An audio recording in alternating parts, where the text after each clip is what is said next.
मालूम है कितने केस हैं कुल आपके खिलाफ? 31। काफी फैंसी है ये एक तरीके का टेस्ट। एप्लीकेशन फॉर्म का अंदर वो पहले से साइन कर लेता, हाँ मैं एग्री हूँ, हाँ, पर उस जानकारी नहीं होता। Right. किस हद तक आपकी ब्रांड की वैल्यू और वो सारी चीजें इम्पैक्ट हो सकती है। कैंडिडेट के आइडेंटिटी प्रूफ हो गया। स्पेसिफिकली अगर मैं क्रिमिनल बैकग्राउंड चेक बोलूँ, अब वो कुछ सामान लेके सीधा रफा दफा गायब हो जाते हैं और एम्प्लॉयर होता है वो ढूंढने में ही रह जाता है और केस करके भी कुछ फिर रिस्पॉन्स, खुदा ना खास्ता किसी का कुछ ऊपर नीचे हुआ है, कुछ ऐसे तो नहीं कि आप ब्लाइंडली किसी के रेफरेंस आया कि ले लो आपका, अगर कोडिंग का जिसका काम है, आप किसी मार्केटिंग बंदे को तो हम नहीं बिठा सकते, मेडिकल इमरजेंसीज हुई तो वो सारी चीज़ें हम वेरीफाई करते हैं ताकि क्या कि एक जो एम्प्लॉय आपके पास आया है, आपके साथ जुड़ा है, ठीक है, वो आपका ट्रस्टवर्दी हो और जो स्किल सेट के तौर पे आपने जो सोच के उसको हायर किया वो उस पर खरा उतरे। कैंडिडेट जो बदमाश कैंडिडेट हम बोल सकते हैं, ये देखिए ये काफी ऑफेंसिव सुनने में लगता है ये वर्ड।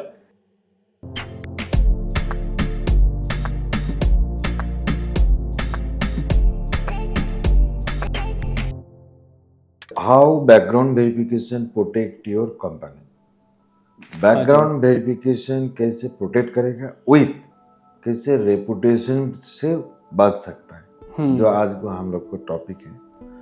तो इस बारे में भी हम लोग आज बात करने के लिए जा रहे हैं। तो एक क्या है, जो बैकग्राउंड वेरिफिकेशन नहीं करने से कंपनी जो रेपुटेशन लॉस होता है, ठीक है, तो हम लोग को व्यूअर कैसे हम लोग क्लैरिटी दे सकते हैं। आपने काफी वैलिड और एक इम्पॉर्टेंट पॉइंट आपने अभी हाईलाइट किया है। मुझे लगता है कि हमारे जो दर्शक हैं उनको ये एपिसोड पे खास तौर पे ध्यान देना होगा। आपको एक पता चलेगा, आपको एक इंसाइट मिलेगा कि क्यों बैकग्राउंड वेरिफिकेशन की वजह से किस हद तक आपकी ब्रांड की वैल्यू और वो सारी चीजें इम्पैक्ट हो सकती है। बचपन से एक ऑर्फनेज में रहती आई हूँ।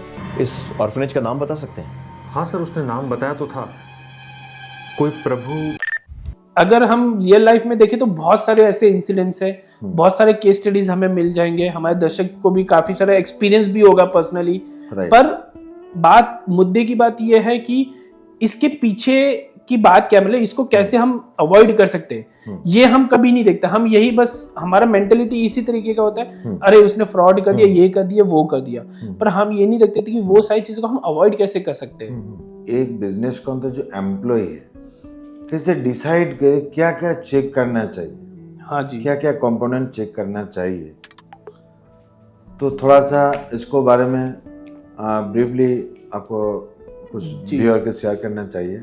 जैसे आइडेंटिटी वेरिफिकेशन बोलते हैं, ये क्यों होता है, ये क्या है? बैकग्राउंड वेरिफिकेशन में देखिए, जैसे कि आपने अभी बताया आइडेंटिटी चेक। अब आइडेंटिटी चेक देखिए सर कैसा है कि आपका आधार कार्ड हुआ, वोटर आईडी हुआ, जो भी आपका आईडी प्रूफ हुआ, हाँ पासपोर्ट हुआ, पान कार्ड हुआ, जो बैकग्राउंड वेरिफिकेशन एजेंसीज होती है वो उन सबको वेरीफाई करती है। करेक्ट। अब एक वेरिफिकेशन का एक तरीका काफी अलग अलग होता है, अलग अलग डॉक्यूमेंट के हिसाब से, वो चीज़ हम किसी और एपिसोड में कभी डिस्कस करेंगे।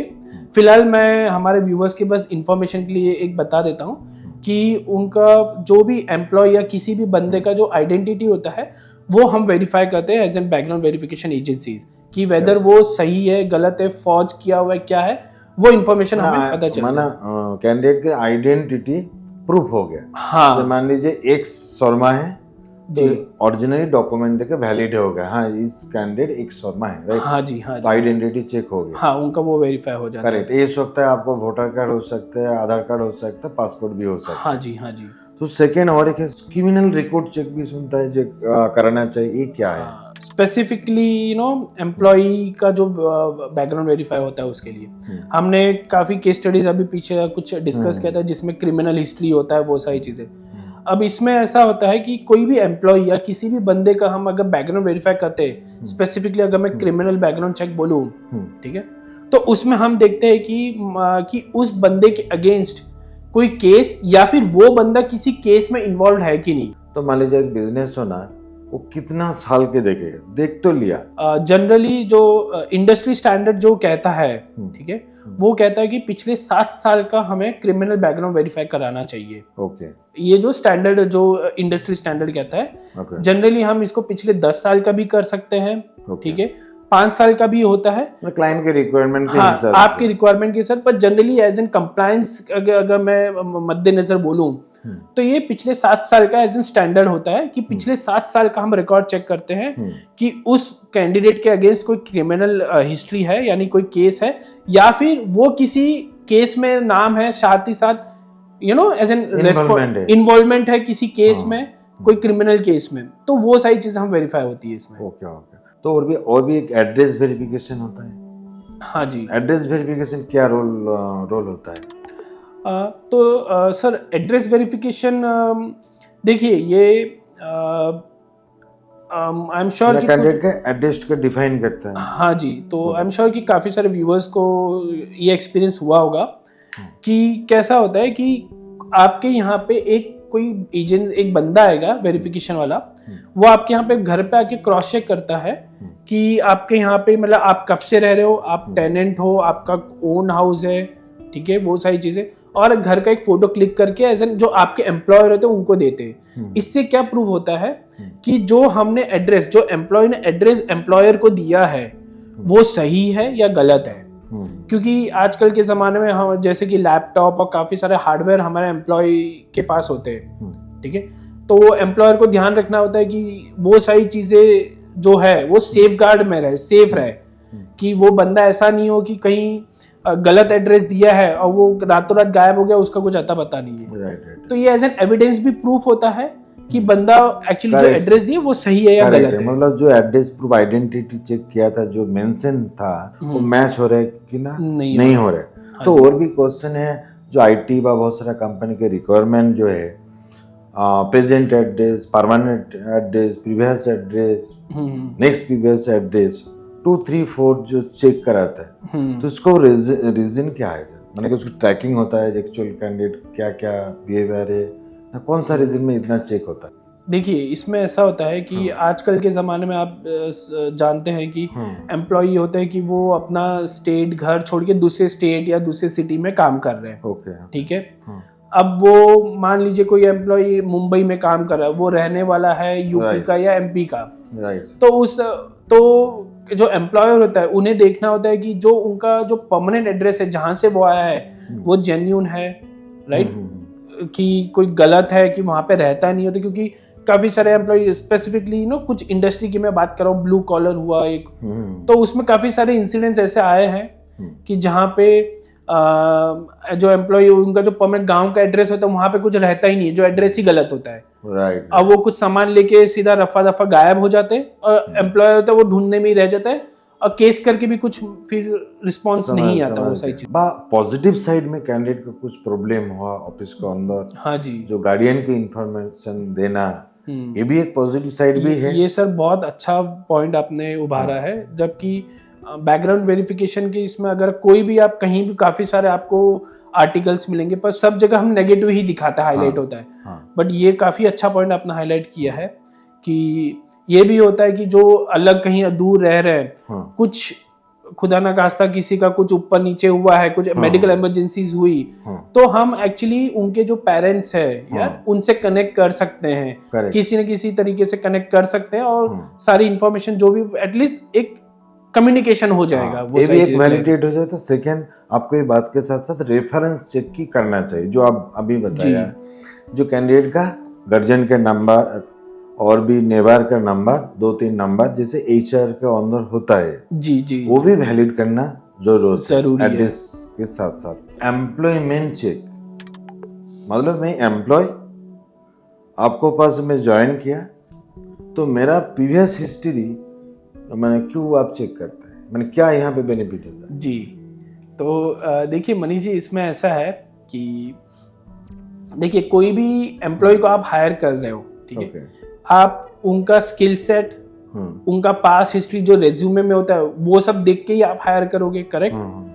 ऐसे तो नहीं कि आप ब्लाइंडली किसी के रेफरेंस आया कि ले लो, आपका अगर कोडिंग का जिसका काम है, आप किसी मार्केटिंग बंदे को तो हम नहीं बिठा सकते, उनका स्किल सेट मैच होना चाहिए। राइट। अब ये एम्प्लॉयमेंट का जरूरी क्या है, एम्प्लॉयमेंट चेक क्यों इतना जरूरी, ये सबसे इंपॉर्टेंट होता है फॉर एम्प्लॉय।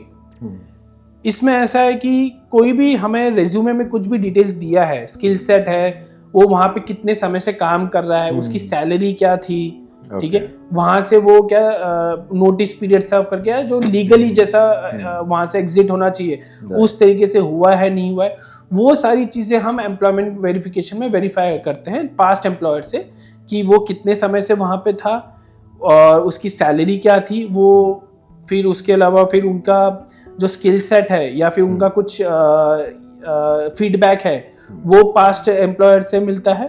तो वो सारी चीज़ें हम वेरीफाई करते हैं ताकि क्या है कि एक जो एम्प्लॉय आपके पास आया है, आपके साथ जुड़ा है, ठीक है, वो आपका ट्रस्टवर्दी हो और जो स्किल सेट के तौर पे आपने जो सोच के उसको हायर किया है वो उस पर खरा उतरे। करेक्ट।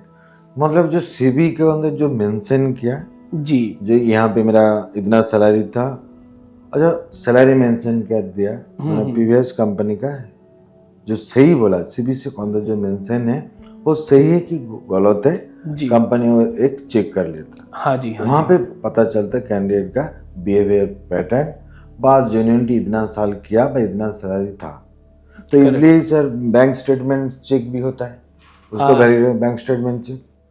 सर ये बैंक स्टेटमेंट चेक देखिए काफी लोगों के लिए बहुत शॉकिंग होगा ये तो वर्ड ओरिजिनल नहीं होगा बैंक स्टेटमेंट, मेरा बैंक स्टेटमेंट में क्यों? हाँ जी, तो इसमें देखिए अभी आज के ज़माने में आप सभी को पता है बहुत सारे टूल्स आ गए, बहुत सारी चीज़ें आ गई, जिससे क्या कि हम सब वर्ड है काफ़ी सारी चीज़ें एडिटिंग पे, डॉक्यूमेंट का एडिट करना, वर्ड फाइल, पीडीएफ फाइल, बहुत सारी टूल्स है। तो काफ़ी सारे कैंडिडेट जो बदमाश कैंडिडेट हम बोल सकते हैं, वो क्या करेंगे कि बताएंगे कि भाई हमारी सैलरी मान लीजिए 10,000 थी, जबकि उनको मिलता होगा 5,000, तो वो पे स्लिप इजीली अवेलेबल है, एडिट करके कोई भी ना कोई सबमिट कर देता है, ठीक है। तो कंपनी को क्रॉस वेरीफाई करने के लिए, ठीक है, उनका बैंक स्टेटमेंट वेरीफाई करवाती है कि जो ट्रांजैक्शन हुआ है, क्योंकि सैलरी कहीं ना कहीं अकाउंट में ही आएगा, अब वो तो उसमें तो कोई गड़बड़ नहीं कर सकते, पर काफी कैंडिडेट होते कि उसमें भी गड़बड़ एडिटिंग करके स्टेटमेंट लेके आते हैं। तो उसी को हम वैलिडेट करने के लिए एजेंसीज बैंक स्टेटमेंट भी वेरीफाई करवाती है बैंक से कि ये सैलरी उसके अकाउंट में क्रेडिट हुई थी या नहीं हुई थी। ऑल एम्प्लॉय कभी भी खराब नहीं होते, कुछ परसेंटेज ऐसा करते हैं, कुछ परसेंटेज ऐसा होता है और ऐसा करके खुद ही फेक बना के वो सबमिट करते, बाद में पता चलता है ये रॉन्ग, गलत है। हाँ गलत है। तो कुछ भी हो आप प्लीज़ बेझिझक आप हमसे कनेक्ट कीजिए, और मोस्ट इम्पोर्टेंटली हमारे जो व्यूवर्स है प्लीज़ ये वीडियो को लाइक कीजिए और सब्सक्राइब करते हुए अपने जो फ्रेंड्स कलीग हैं उनमें शेयर कीजिए, ताकि कि ज़्यादा से ज़्यादा लोगों को ये फैले, ये सारी इन्फॉर्मेशन जाए, ताकि एक अवेयरनेस हम क्रिएट कर सके सोसाइटी में। तो एक काफ़ी अच्छा पॉइंट है, और इसी जगह से एक चैलेंजेस भी होता है जी। चैलेंजेस क्या होता है, कैंडिडेट बैंक स्टेटमेंट वेरिफिकेशन के टाइम को डिसएग्री करता है, बट इसलिए कंपनी का जो HR है वो जो एप्लीकेशन फॉर्म है वहाँ पे मेंशन कर देते जो हम लोग बैकग्राउंड वेरिफिकेशन करा सकता है, जरूरत होगा तो बा मैंडेटरी, और पॉइंट मेंशन होता है। तो इस टाइम जो भी व्यूअर यदि हम लोग को एम्प्लॉय कोई देख रहा है तो जहाँ पे ज्वाइन करेगा तो एप्लीकेशन फॉर्म को अंदर वो पहले से साइन कर लेता, हाँ मैं एग्री हूँ, पर उस जानकारी नहीं होता। वो देखिए इसमें ऐसा है कि काफी एम्प्लॉय होते हैं कि उनको ज्वाइनिंग करना है कि वो हड़बड़ी में फॉर्म 5-10 बैंक के फॉर्म आते हैं, आपके जो पर्सनल डिटेल्स के फॉर्म, बहुत सारे फॉर्म भरने होते हैं साइन, तो उसी में एक फॉर्म और होता है जो आपका कंसेंट फॉर्म हम बोलते हैं इस इंडस्ट्री में, जो आपका बैकग्राउंड वेरिफिकेशन के लिए होता है। तो वो मैंडेट होता है, कोई भी एम्प्लॉयर होता है वो आपको एक साइन फॉर्म पे करना होगा, ताकि आप एक कंसेंट दे रहे हो कि आप बैकग्राउंड वेरिफिकेशन के लिए एग्री हो। राइट। मतलब एक कंपनी टू कंपनी उसको पॉलिसी के ऊपर डिपेंड करता है, और सेकंड को मेल भी करके वो इन्फॉर्म करते हैं। हाँ, यदि वहाँ पे मिसिंग हो जो हम लोग को बिजी भी होगा, उसको बाद एक्नॉलेज जो प्रोसेस है आगे बढ़ेगा। हाँ जी, सही डिस्कशन तो उसी जगह से हुआ। और भी ड्रग टेस्ट, तो ड्रग टेस्ट का क्या जरूरत है? वो उसका यदि जी। एक कंपनी है उसको बोले तुम्हारा ड्रग भी टेस्ट करूंगा तो कैंडिडेट तो गुस्सा हो जाएगा। हाँ, ये ठीक है देखिए ना? ये काफी ऑफेंसिव सुनने में लगता है ये वर्ड। अब ड्रग चेक देखिए ये बहुत लोगों के लिए बहुत नई चीज है ये। बस जो इस इंडस्ट्री में जुड़े हैं या कुछ एचआर्स है कुछ, उनको ये ऑलरेडी इसके बारे में पता होगा, अवेयरनेस है। अब ये ड्रग चेक होता क्या है? अब ड्रग चेक बेसिकली कैसा होता है कि कोई कैंडिडेट जो हम हायर कर रहे हैं वो किसी अल्कोहलिक या किसी चीज में इन्वॉल्व है कि नहीं, जो बोलते हैं ना अल्कोहलिक पर्सन होते हैं। राइट।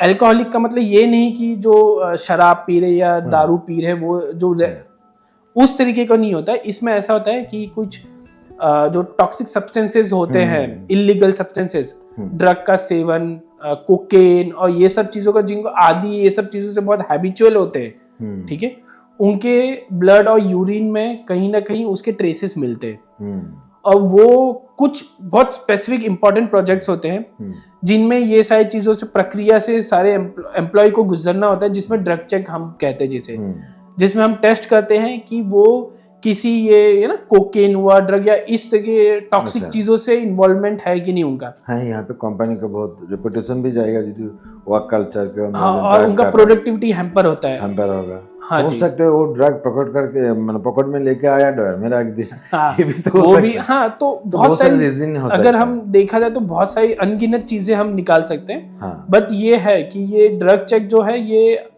इस समय भारत में काफी मतलब बोल सकते हो कि काफी चलन में, काफी जगह अभी होना शुरू हो गया है। जो इनिशियली उतना ज्यादा नहीं था अवेयरनेस, बट अभी काफी सारी कंपनीज कुछ स्पेसिफिक जो क्रिटिकल गवर्नमेंट के प्रोजेक्ट्स होते हैं या कुछ इंपॉर्टेंट काम होते हैं उन सब पे ये सारी चीजों से गुजरना होता है, ताकि क्या कि उनका जो मेडिकल हिस्ट्री है वो भी क्लियर है। बिकॉज कुछ एक एम्प्लॉय होता है कि कुछ एक बोल सकते हो कि आप एक इम्पोर्टेंट को रोल दिया, एक रिस्पॉन्सिबिलिटी है, अगर उनका मेडिकल हिस्ट्री सही नहीं है तो आप उनको इतनी जिम्मेदारी किस बेसिस पे दोगे? अगर मान लीजिए कुछ मेडिकल प्रॉब्लम आ गया या कुछ ये सब चीजों से, तो कहीं ना कहीं आपका बहुत सारी चीजें दाव पे लग जाती है। जो उसको साथ साथ और भी इसको साथ रिलेवेंट और एक चेक है साइकोमेट्रिक्स टेस्ट। ये सर साइकोमेट्रिक एक काफी फैंसी है ये एक तरीके का टेस्ट, मतलब जैसे शॉर्ट एनालिसिस होता है कैंडिडेट का, इसी तरह से उसको माइंड क्या है किस तरह से है, आप ये बात बोल रहे हैं। तो साइकोमेट्रिक में बेसिकली कैंडिडेट का मेंटालिटी चेक किया जाता है। ओके। मेंटालिटी ये नहीं कि वो कैंडिडेट कहीं मतलब मेंटली कुछ प्रॉब्लम है, उस तरीके का नहीं होता है। ये बस हम गेज करते हैं कि उसका मेंटालिटी थॉट प्रोसेस किस तरफ है, किस तरफ से। यानी कोई एम्प्लॉय अगर किस रोल के लिए, मान लीजिए कोई एम्प्लॉय एक किसी स्पेसिफिक टीम लीड के रोल के लिए एग्जांपल, तो उसका मेंटलिटी हम चेक करते हैं कि वो उसका mentality as an team leader है या मेंटलिटी उसका एज एन टीम मेंबर है।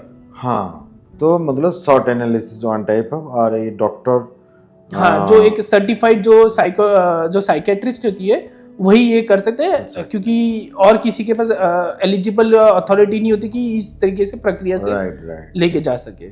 समझ गए। तो इसको साथ साथ कैंडिडेट को और भी सोशल मीडिया चेक इम्पोर्टेंट क्यों होता है? सोशल मीडिया चेक देखिए ये नए जमाने का चेक है जो अभी पिछले 3-4 सालों से काफी ज्यादा हाईलाइट और काफी ज्यादा चलन में है, जो पहले इतना ज्यादा नहीं होता था। आप जानते ही हो कि सब आधा दिन सभी का समय सोशल मीडिया पे, सोशल प्लेटफॉर्म पे गुजर जाता है। राइट। अब काफी सारे कैंडिडेट होते हैं जो ट्विटर पे या जो अभी एक्स पे आप बोल सकते हो, कि जो लाइव रहते हैं, इंस्टाग्राम पे पोस्ट, फेसबुक पे अपनी जो ना आपका जो भी सुझाव या जो भी हो एक कमेंट आप पोस्ट करते हो। अब वो कमेंट ये देखना होता है कि ऑफेंसिव है, ठीक है, किसी एक रिलीजन के अगेंस्ट हो रहा है या किसी काफी एग्रेसिव टेररिज्म, बहुत सारी चीजें, अनगिनत चीजें हम बोल सकते हैं। मैं थोड़ा यहाँ पे सर रुक के आपको बोल रहा है, मतलब जो साइकोमेट्रिक्स जो टेस्ट उसको साथ लिंक अप हो रहा है, क्यों हो रहा है मैं थोड़ा इसको बता रहा है। मान लीजिए जो कैंडिडेट का पैटर्न किस टाइप का फोटो का लाइक कर रहा है, किसको उसको सर्कमस्टेंस कौन है, हायरिंग के टाइम मतलब अभी जो HR जो उसका प्रोसेस है, हाई प्रोफाइल जिसको ज्वाइनिंग कर रहा है तो पहले उसको प्रोफाइल में चल जाता है। हाँ जी। लिंक्डइन, फेसबुक, जितना हाँ, सारा सोशल मीडिया है, जाके उसको बिहेवियर पैटर्न समझने के लिए कोशिश करता हाँ, उसका इंटरेस्ट क्या, एरिया ऑफ है। इंटरेस्ट क्या है। कितना टाइम उसको बताता है, ये भी एक है। जी। ठीक है, अच्छा सर पॉइंट बोला, तो मैं जस्ट इसको साथ इसको ऐड किया, तो हायरिंग के उसको एक डायरेक्शन रोड मैप मिल जाता है। मिल जाता है कि एक्चुअली उस बंदे का मेंटेलिटी है, उसका Right. जो सराउंडिंग, उसका फोकस किस तरफ ज्यादा है, राइट वो सारी चीजें। सही है, बहुत अच्छा पॉइंट हम लोग डिस्कशन किया। तो यहाँ पे इतना वरीड होना व कुछ नेगेटिव सोचना सही नहीं होगा मेरा हिसाब से। पॉजिटिव दिख भी बहुत सारा है। हाँ जी। तो इसको साथ साथ वो भी उसका सिविल चेक किया होता है थोड़ा सा सिविल भी के ऊपर भी कंपनी घुस जाता है, जो क्रेडिट चेक। हाँ, अब देखिए सिविल और जो क्रेडिट चेक यूजुअली जनरली क्या होता है कि देखना होता है कैंडिडेट को, जो एम्प्लॉयर होते हैं, ये जनरली जो कैंडिडेट बोल सकते हो कि आपका किसी फाइनेंशियल मैटर्स में इन्वॉल्व हो कंपनी में, ठीक है, और जो आपका कुछ फाइनेंशियल डिपार्टमेंट हुआ वो सब में जो ज़्यादा इन्वॉल्वमेंट होती है, उन सब का ज़्यादा जनरली देखते हैं ये। और ये जनरली इसलिए देखा जाता है कि काफ़ी सारे तो नहीं बोल सकते, कुछ जो कैंडिडेट होते हैं कि उनका कुछ आपका डिफ़ॉल्ट होते हैं, लोन डिफ़ॉल्टर्स होते हैं, और उनका काफ़ी सारी चीज़ ऐसा कि लोन रीपेमेंट का इशू, और उसकी वजह से काफ़ी सारे केसेस भी होती है। तो वो सारी चीज़ें कंपनी को बस एक ड्यू डिलिजेंस करना होता है। ऐसा नहीं हो कि वो ऐसा कुछ चीज़ों में मैटर में इन्वॉल्व हो, ठीक है, आपके ब्लैक लिस्टेड कैंडिडेट हो, जिसकी वजह से क्या हो कि उनका जो रुझान होता है कैंडिडेट का, वो किसी फ्रॉडी जो कंपनी में कुछ मॉनिटरी की तरफ ना जाए। वो चीज़ें देखने के लिए या उसको प्रिवेंट करने के लिए पहले से मेक श्योर करना होता है कंपनीज को कि कैंडिडेट उस तरह ना जाए। मतलब जैसे कि अगर उसका कुछ फाइनेंशियल इश्यूज है तो पॉसिबिलिटी उसका ज़्यादा बढ़ जाता है, क्योंकि वो फाइनेंशियल इसमें डोमेन में कि वो कहीं ना कहीं कुछ अंदर से मॉनिटरी कुछ फ्रॉड करे या करे, ताकि क्या उसको एक सहूलियत मिल जाए, उसका एक थोड़ा सा सपोर्ट मिल जाए। मतलब ये भी वैलिडेट माने HR करा लेता है, जिसको मेंटली हेल्थ बर्डन होगा तो काम को ऊपर जो रिस्पॉन्सिबिलिटी उतना कर नहीं पाएगा। तो ये भी एक पॉइंट है, इसलिए सिविल माने क्रेडिट जो सिविल चेक है इम्पोर्टेंट है। लास्ट एक क्वेश्चन है, जो इंटरनेशनल बैकग्राउंड वेरिफिकेशन जो चेक, इंटरनेशनल बैकग्राउंड चेक, ये क्या होता है? देखिए, इंटरनेशनल बैकग्राउंड चेक जनरली जो एम्प्लॉई जो इंटरनेशनली MNCs में या कोई दूसरे कंट्री में काम कर रहे हैं, ये नाम से ही काफ़ी लोगों को थोड़ा आइडिया आ गया होगा, तो उसमें हम ये सारी चीज़ें उनका हम ऐसा नहीं होता कि सब हम इंडिया का ही वेरीफाई होता है। आप बोल रहे थे ग्लोबल डेटाबेस चेक के ऊपर जो डेटा का आ रहा है, राइट? यानी ग्लोबली जो एम्प्लॉयमेंट हुआ, क्रिमिनल, बहुत सारी चीज़ें होती है। अगर इन डेप्थ जाए तो काफ़ी वास्ट है ये। तो जैसे कि आपने अभी ग्लोबल डेटाबेस बोला, ये छोटा सा मैं इसको थोड़ा सा हाईलाइट करना चाहूँगा ये पॉइंट को। ग्लोबल डेटाबेस एक चेक होता है जो इस इंडस्ट्री में जो है उनको पता है। जनरली ये चेक किया जाता है कि कोई कैंडिडेट टेररिस्ट या मोस्ट वांटेड लिस्ट, राइट, हर एक कंट्रीज की एक एजेंसीज होती है। जैसे हमारे यहाँ पे रॉ है, US में FBI, और हर एक कंट्री के एक अलग अलग एजेंसीज होती है। तो उन सब की एक लिस्ट होती है, मोस्ट वांटेड लिस्ट, राइट। फिर UN जो यूनाइटेड नेशन है, उनका भी एक उन्होंने एक लिस्ट जनरेट होता है उनका, जनरली आते रहता है, जिसमें सारे जो टेररिस्ट होते हैं, जो उनके हिसाब से जो टेररिस्ट है उन सबके नाम होते हैं, ठीक है। तो ऐसे बहुत सारे एजेंसीज है, सबके डेटाबेस होते हैं। तो उसमें हम ये चेक करते हैं कि एक कैंडिडेट कहीं ना कहीं किसी एक डेटाबेस में, वो मान लीजिए आपका मोस्ट वांटेड लिस्ट हो सकता है, ठीक है, जो आपका फ्रॉड वाला लिस्ट होता है उसमें हो सकता है, मे बी टेररिस्ट की लिस्ट में होता है, FBI की लिस्ट, UN, अनगिन बहुत सारी चीजें हैं। तो उस सब में कहीं ना कहीं उसका नाम है या नहीं है, वो हम वेरीफाई करते हैं as an global database check. तो इंटरनेशनल बैकग्राउंड चेक मतलब जो हाई प्रोफाइल कोई होगा, ग्लोबली यदि कुछ क्राइम किया, कुछ क्रिमिनल एक्टिविटी है, तो वो चेक कि हम लोग इंटरनेशनल बैकग्राउंड से बोल सकते हैं। हाँ, मतलब उसमें देखा जाए तो काफी वास्ट है, बट हाँ इन जनरली इन शॉर्ट आप ऐसा कह सकते ऐसा कैसे? हैं। हाँ जी। तो हम लोग को आज का जो टॉपिक है वेरी इंटरेस्टिंग और बहुत इंसाइट हुआ। जो एक बिजनेस को अंदर जो बैकग्राउंड वेरिफिकेशन का जो क्या क्या कंपोनेंट चेक क्यों कराना चाहिए, क्यों नहीं करना चाहिए, और क्या क्या रोल प्ले होता है जी। तो अगेन हम लोग को रिक्वेस्ट है, जो भी बिजनेस ओनर, जो भी एम्प्लॉय हम लोग को चैनल देख रहे हैं तो जरूर सब्सक्राइब करना चाहिए, क्योंकि बहुत ही वैल्यूएबल इंफॉर्मेशन मिलेगा।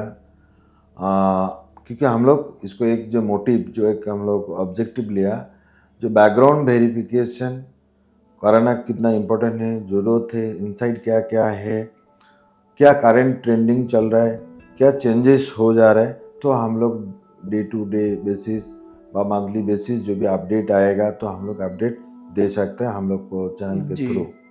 आप ये जो हम जो अभी जो डिस्कशन जो कर रहे हैं, ठीक है, इसको आप थोड़ा शांति से समझिए और किस तरीके से ये आप सोचिए कि आपको किस तरीके से ये बेनिफिट कर सकता है, आपको किस तरीके से हेल्प करेगा आपके ऑर्गेनाइजेशन, आपके प्रोसेस को लेके, और किस तरीके से ये आपको इम्प्लीमेंट करना है। बिकॉज हम कह रहे हैं, ऐसा ज़रूरी नहीं कि सारा का सारा चीज़ें आपको करवाना है या वो सारी चीज़ें आपको कराना ज़रूरी है।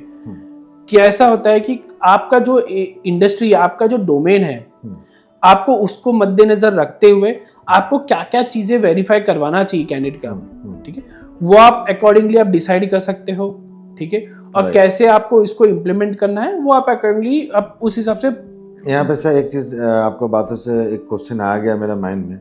सपोज मान कोई बिजनेस ओनर देख रहा है या कोई एम्प्लॉय देख रहा है, उसको जरूरत है मैं कैसे करूँ, बता तो दिया तो मेरा अभी रिक्वायरमेंट है, इंक्वायरी उसका है, तो कैसे करेगा, तो उसको मैं थोड़ा सा मैं खुद ही बता दे रहा है जी। जो पहले उसको इंटरनेट में सर्च कर सकता है, जो बैकग्राउंड वेरिफिकेशन कंपनी मिल जाएगा। हम लोग को मोटिव है अवेयरनेस करना है। हम लोग भी एक्सपर्टीज है, 14 ईयर्स का हम लोग की एक्सपर्टीज है। अब भी हम लोग शुरुआत से हम लोग डिस्कस किया। हम लोग को कंपनी का नेम है फोरेसल बैकग्राउंड चेक प्राइवेट लिमिटेड। नीचे हम लोग को जो इंक्वायरी, जो लिंक, जो इन्फॉर्मेशन उस साइड मेंशन लगेगा, हम लोग को साथ भी वो इंक्वायरी कर सकता है एज पर रिक्वायरमेंट। तो हम लोग को टीम उसको कनेक्ट करेगा, कंसल्ट करेगा, रिक्वायरमेंट क्या है, तो आगे का प्रोसेस स्टार्ट हो सकता है। आइदर किसी दूसरा जगह से भी चेक करके, जैसे मैं बोला, हमें बात कर सकता है ज़रूर, क्योंकि हम लोग इस कंपोनेंट के ऊपर बात किया, क्वेश्चन यहाँ पे हो जा रहा था तो माइंड में आया, तो हम लोग थोड़ा शेयर कर दें। हाँ जी, तो हमारे साथ हमारे जो डिस्क्रिप्शन में आप देख सकते हैं, वैसे कि जो लिंक है वहाँ पे भी आप इंक्वायरी कर सकते हो। इनकेस अगर आपको कुछ और ज़्यादा इन्फॉर्मेशन चाहिए, हम 1-on-1 डिस्कशन कर सकते हैं। हमारी जो टीम है वो आपसे कनेक्ट करेगी। एंड कुछ भी हो इसके बैकग्राउंड वेरिफिकेशन के लिए इंक्वायरी हो, आपको लग रहा है कि आपको और कुछ थोड़ा जानना है, हम काफ़ी सारी चीज़ें इस पर डिस्कस कर सकते हैं। एंड आगे भी काफ़ी सारी चीज़ें हमारे साथ जुड़े रहिए ताकि आपको और इन्फॉर्मेशन मिलती रहेगी। एंड यस कि आप एक बार अगर आपको लग रहा है कि आपको कुछ इंक्वायरी की ज़रूरत है, so please free to connect with us. Our team will definitely connect with you guys. Thank you.